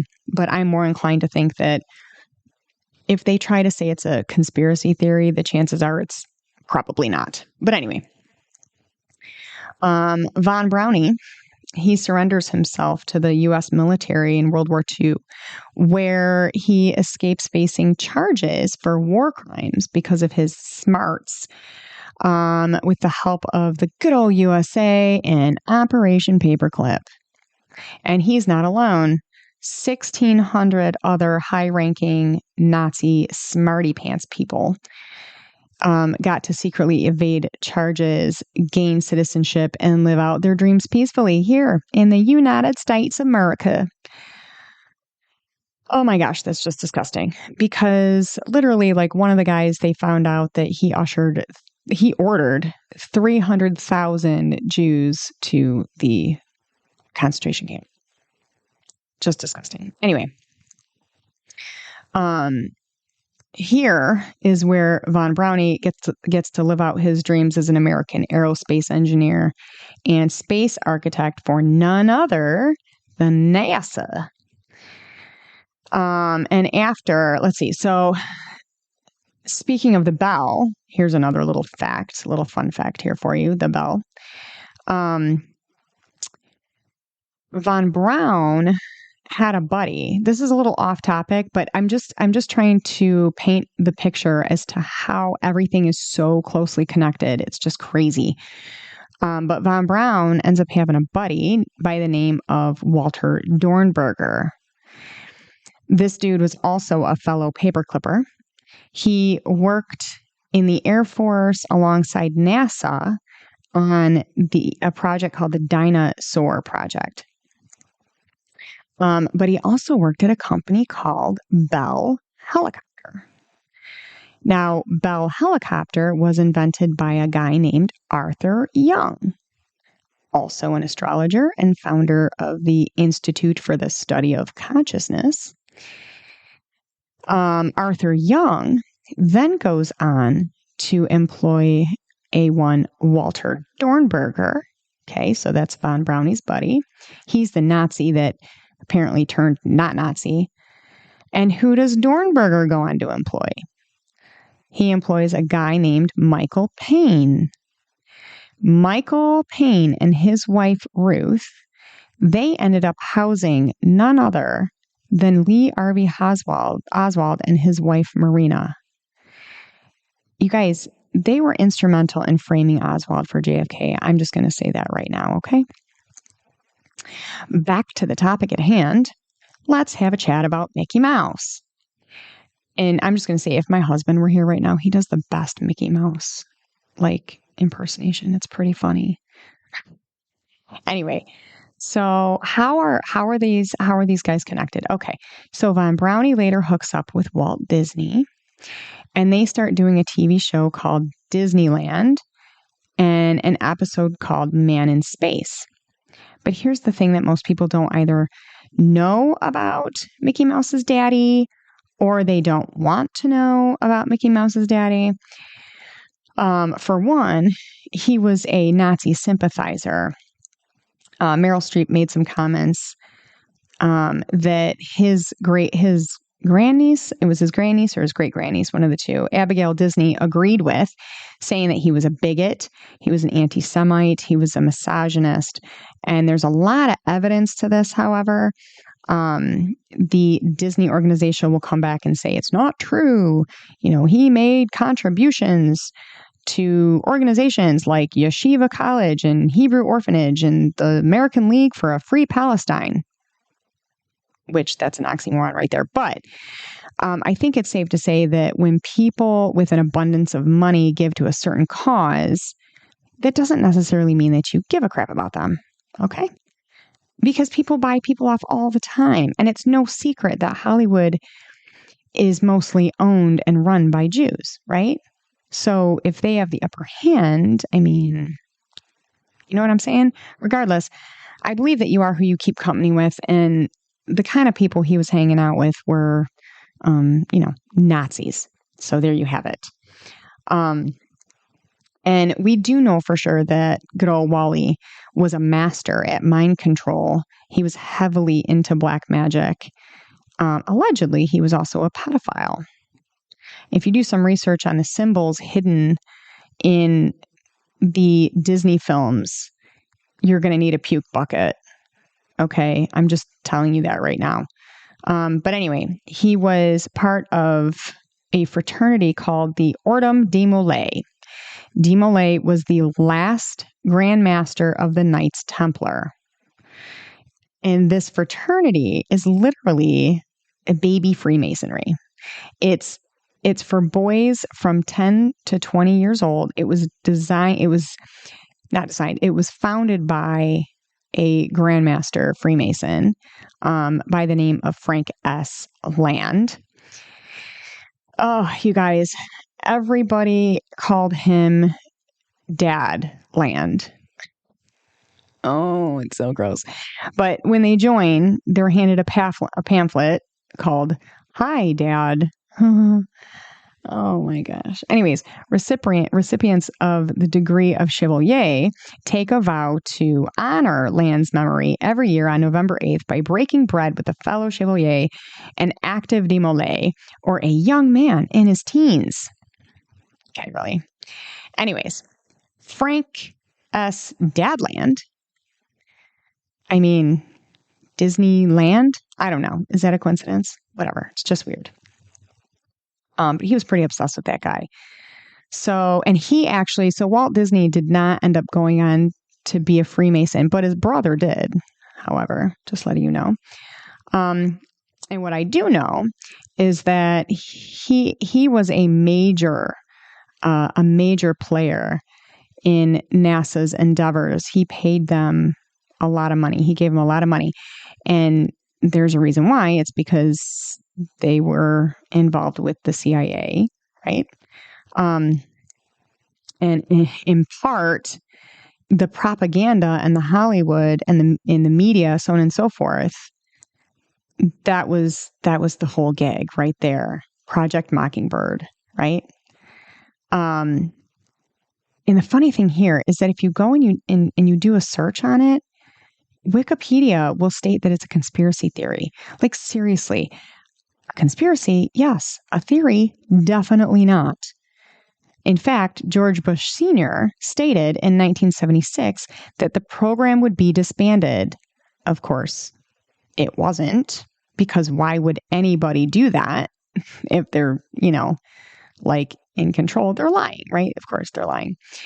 And if you look at media nowadays, I mean, it's easy to see, right? It's totally easy to see. But anyway, they're saying it's just a theory. But how could it be the theory? How could it be a theory if a man who not only served as our president, but also apparently he was the CIA director in 1963, which I did not know that. Okay. But how is it going to be a theory when this dude recognizes it, acknowledges it, and says it's going to be disbanded? Anyone? Okay. Side note here on that. He's also, Bush is connected to the JFK assassination as well, which is really weird, but his name is all over the files. And I don't want to get off topic, but I just want to tell you that, it's all, like I said, it's all relative. But anyway, all right. So now let's look at New World Order. Speaking of theories, how is this a theory? When, again, Bush said it, right? He said it. What we need is a new world order. And if you go online and you look it up, and it'll say it's a theory. It's a conspiracy theory. In fact, it says it's a far right conspiracy theory based on religion. But I seem to recall, I don't know, last year when Biden, who's left, right? He's a leftist. He suggested that we need a, quote, a liberal, progressive, new world order, and that we, Americans, we should be the one to usher it in, right? But yeah, no, it's definitely a far right religious conspiracy theory. Boogers. Oh, anyway, that's a taste of what the kinds of things that I'm talking about, but I'm sure a lot of you guys already know that. Anyway, so Operation Mockingbird, Project Mockingbird, virtually every publication, magazine, news syndicate, film studio, along with their celebrities, journalists, you name it, they're all entangled, and a lot of them mostly willingly, with the CIA. But again, I highly recommend that you go dive down that rabbit hole if you don't know a lot about it, because I'm not kidding when I tell you that there were many moments when I found myself having to pick up my jaw off the floor. It was crazy.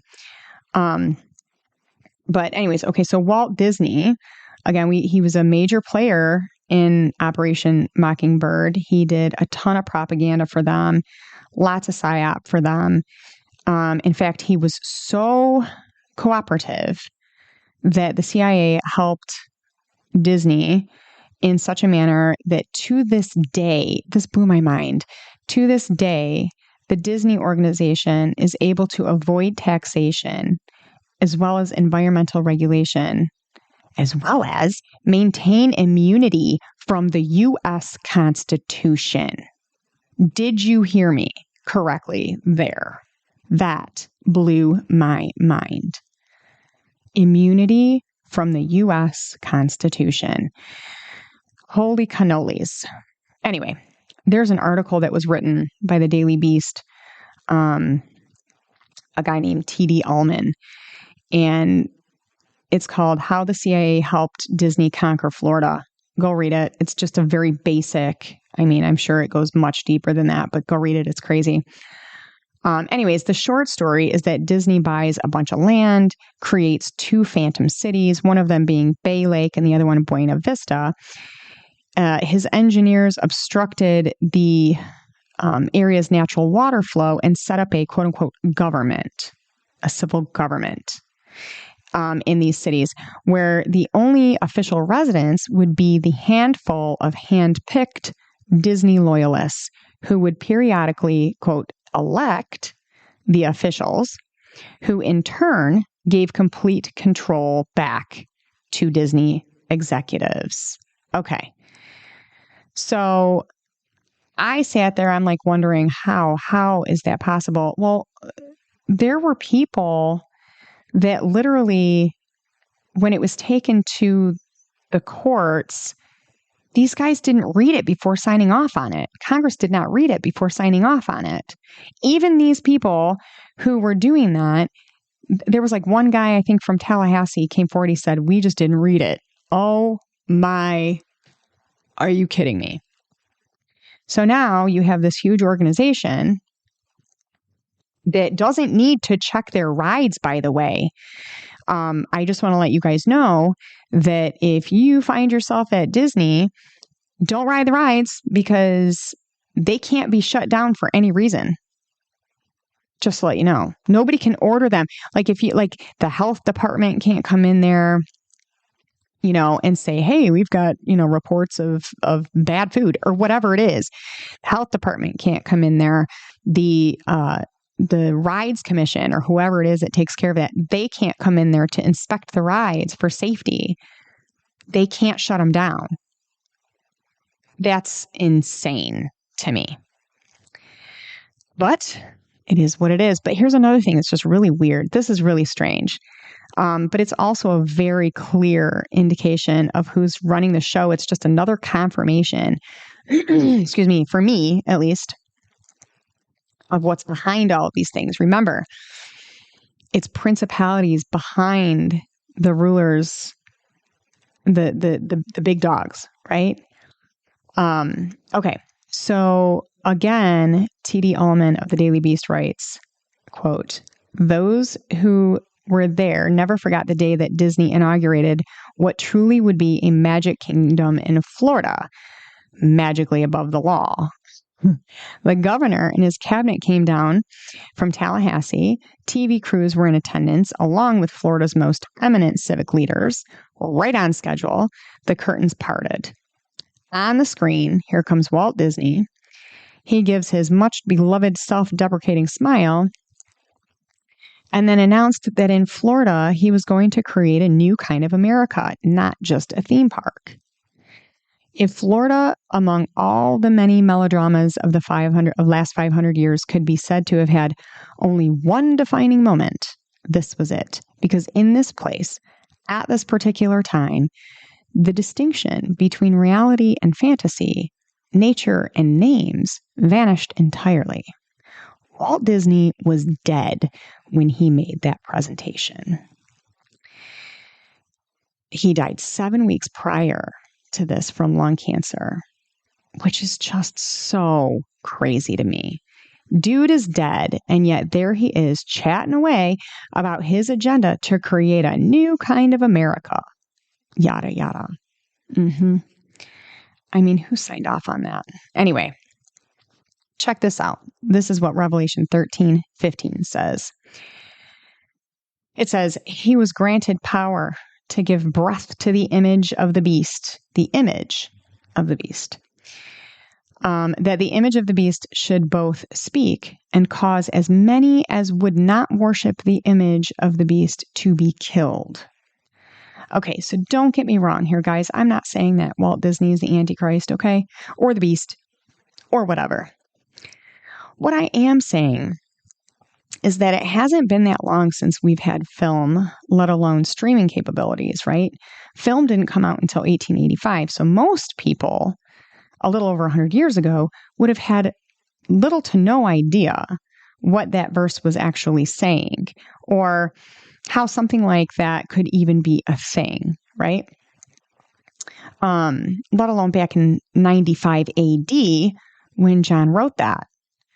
I truly believe, though, that it's a clear indication of how our frequencies are going to be controlled. Our internet, our phones, our television, streaming, everything.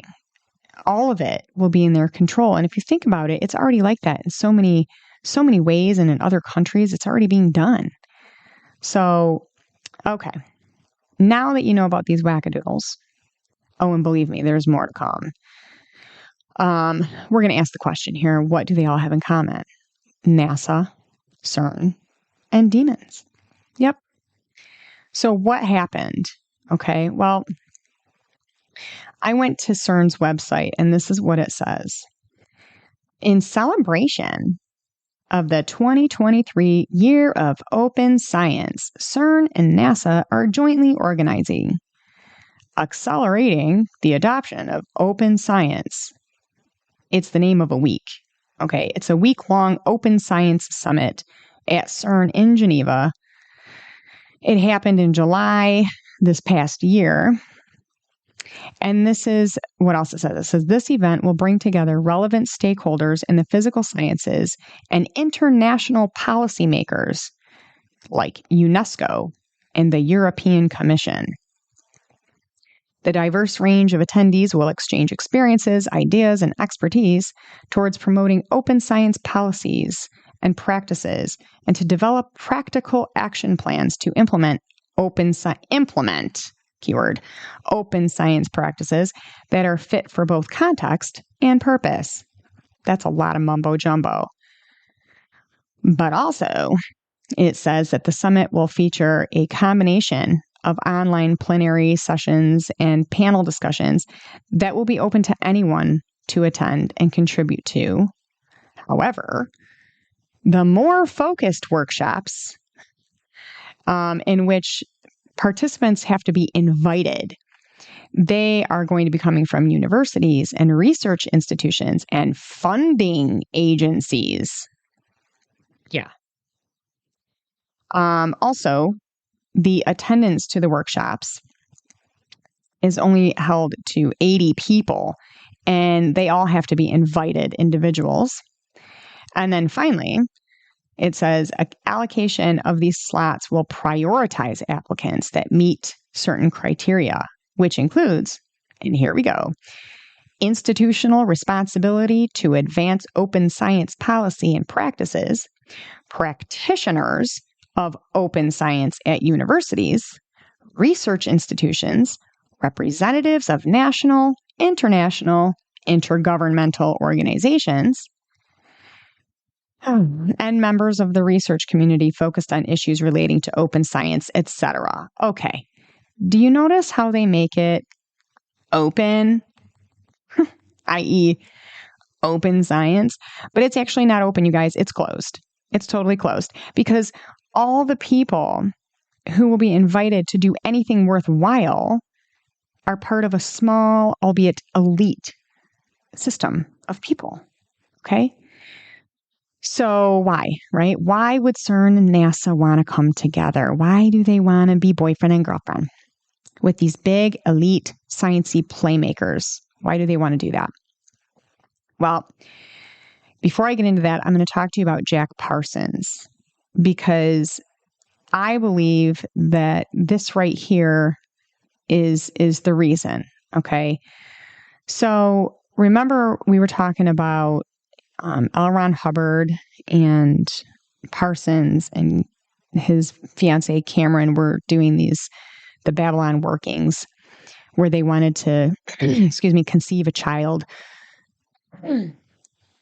Okay, well, Parsons, he gets this idea from Crowley himself, who did his own ritual in an effort to open a gateway or a portal, if you will. And it was called the Amalantra ritual, or Amalantra working, where he claims to have made contact with a specific entity named Lam, Lam. So this is important because it happened back in 1918. And incidentally, he draws a picture of the little dude that he makes contact with him, and he looks just like a gray alien. And the thing is, you guys, is that nobody back then had a clue about the gray aliens. I mean, you see them on rock paintings and things like that, but this is in a very civilized modern world, and nobody really talked about it. If they did see them, they didn't talk about it. But the thing is that in the 1890s, Crowley starts ramping things up, and ironically, the mid-1890s, UFO sightings become way more prevalent. So anyway, I'm saying that I do believe that he achieved his goal of creating a portal or a gateway. I mean, there's always been portals and there's always been, gateways. You guys, we live in a multi-dimensional, universe. And so it would just be ridiculous to think that we don't. But I think that he opened more. Anyway, so Parsons, his ritual, the Babylon working, and the goal, have a child, that embodied the spirit of Babylon. She would be the whore of Babylon, and her purpose would be to grow up as an internationally well-known feminist who would somehow give rise to the antichrist. So this ritual was performed from January to March of 1946. Now, you got to track with me with these time frames, okay? But immediately, so that's January to March 1946. But immediately, Parsons states that with confidence that it definitely worked. However, no child was conceived by them. Instead, fast forward to 1948, he goes on to write a book called The Book of the Antichrist, where he states that he's visited by a female spirit who at the time of the visitation was a year old. And she says that she will grow up to be an internationally famous feminist and will be instrumental in bringing about the Antichrist. She also says that her name is Hilarion, which happens to also be the archaic name of Hillary. Okay, so based on all of this information, we would be looking for a female who is an internationally well-known feminist, right? And according to Parsons' claims, and according to Parsons' claim that the ritual was successful immediately, this woman would have had to have been born in October of 1947. Cue Hillary Clinton, internationally known feminist, born October 26th, 1947. So, how does this tie into NASA and CERN? Well, let's break it down. Let's do the fundamentals of these two institutions. So, to be blunt, one is looking for aliens while all the while acting like they haven't found any yet. And the other has a flood of them coming in through portals they don't know how to shut. There you go. It's simple. Actually, it's a lot more complicated than that, but I'm going to just try and keep this somewhat simple here. I do have a theory. Okay, but we know that NASA is steeped in scandal and lies. They continue to hide the facts of so many different things that, for instance, aliens do exist and the government elites are hanging out with them to Apophis and whatnot. But CERN is a little bit different, in my opinion. They're relative, but it's a little bit different. So CERN is home to the Large Hadron Collider, and its job is to do just that. It collides particles, highly charged particles. It's 574 feet under the ground. It spans 17 miles around across the French and Swiss border. And then back in 2012, particle physicists discovered the Higgs boson particle, otherwise known as the God particle. And this is what they give all life on Earth and everything that's ever been created in the universe. This is what they credit in doing that, okay? And this is what cracks me up, because if you ask them where that particle came from, no one can give a plausible answer. They're all many of them are finally coming around to the very real fact that evolution is mathematically impossible. But they still just refuse to say that the God, the creator God of all things, right? That he was the one that created the Higgs boson particle. They refuse to say it. So whatever. The facility's been shut down twice and reopened the second time in April of 2022. But this is crazy, you guys.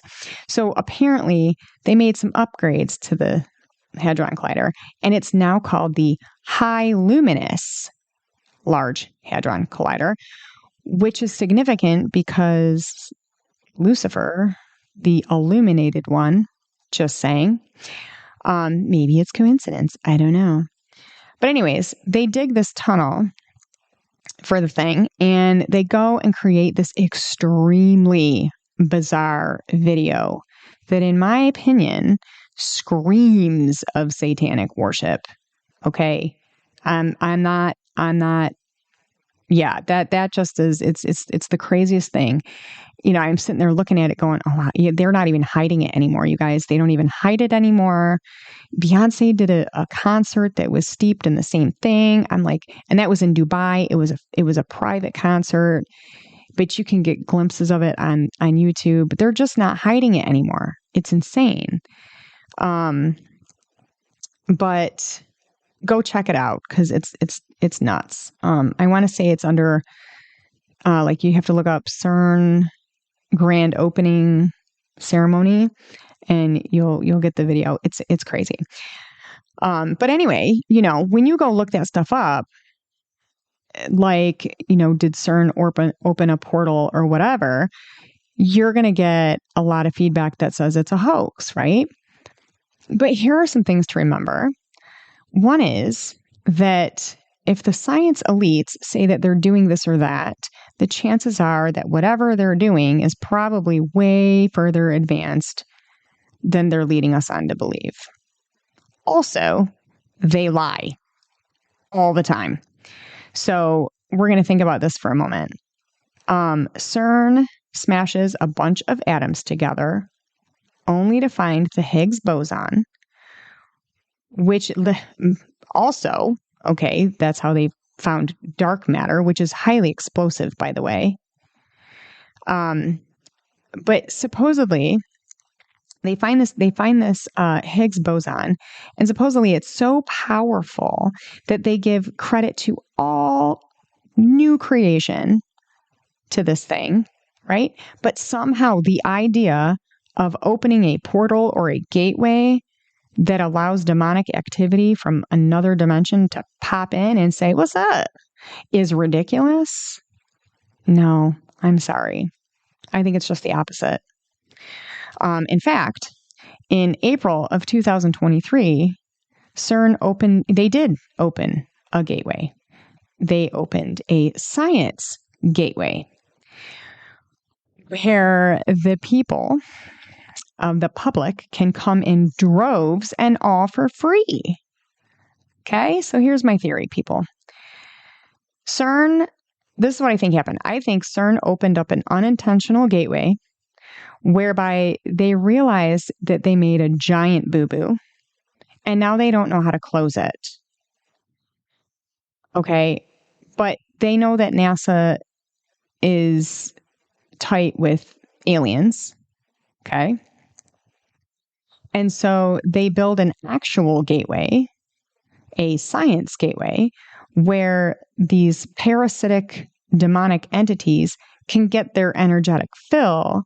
And in the meantime, they can start dating NASA in an effort to obtain any, quote, open science, preferably from the Collins elite, so that they can close the stupid thing because they don't know what they're, you know, dealing with. But maybe other aliens do. But what gives them the idea that they're going to let them close it, right? They want their cousins to come through. Anyway, I know it's a crazy conjecture, you guys, but in all seriousness, why? Why would it be crazy? You know, why would it be that crazy of an idea? I mean, is it because, you know, we trust these people, right? I mean, I don't, but whatever. I know this is heavy stuff, okay? And I just need to tell you guys, don't go down these rabbit holes without asking for some protection from God. I'm serious. It's not a game. Remember what I said. How does the devil move? He uses frequency, and he's very subtle. He uses the things that you watch, the things that you hear, what you put in and on your body. That's a whole nother episode. Anyway, why am I saying all of this? Oh, you guys. So there are so many people out there who are plagued with things that they don't understand, and so many people are looking for answers. But, again, in order to understand these things, we have to accept that we live in a multidimensional world where there are key players involved that we can't see. We can see the effects of them, but we can't see them. And so we have to put aside our presuppositions about what we think we know. All of the things that we've been taught, right? We need to accept the possibility that what we've been taught all of our lives is a lie. And we can't move forward until we do that. We need to understand that there's a ruling elite in the West, a Western ruling elite that have filtrated throughout the entire world, but they practice Babylonian mysticism. I mean, it could have other names like Illuminati or whatever, but ultimately it's just Satanism that predates Christianity. It's Satanism at its core. And though there are many people out there who, they might not even be aware that they're being used, we need to accept the fact that there are people all over the world who are fully aware that they're being manipulated by evil forces and are fully committed to perpetuating whatever means necessary to bring about the one they worship. Ultimately, the evil always comes down to one puppet master, you guys, and it's Satan. Period. So, that being said, there are solutions, and one of the solutions would be to ask Jesus for the truth and go to him for it. Ask him to hang out with you, because you won't be sorry. You won't be sorry. I know it's a lot to digest. If you guys have any questions, please don't hesitate. This is just scratching the surface, you guys. It goes so far. But, I really want you guys to understand that there are prophecies out there. But the Bible has prophecies that explain everything. And if I can present these things to you in a manner that can give you comfort, then that's all you need. That's all you need. It's all going to come from him. So I'm going to leave you guys with a scripture every time, or a prophecy of some sort. This one in particular has to do with man's evil inventions, which I find so appropriate for today. It's Romans chapter 1, verse 28 through 130. So chapter 1, verse 28 through 30. And so again, don't forget to hit the little bell to get notifications every time a new episode comes out. You guys, thank you so much for supporting me and for being here with me. Until next time, be cool, hang out with Jesus, and God bless you.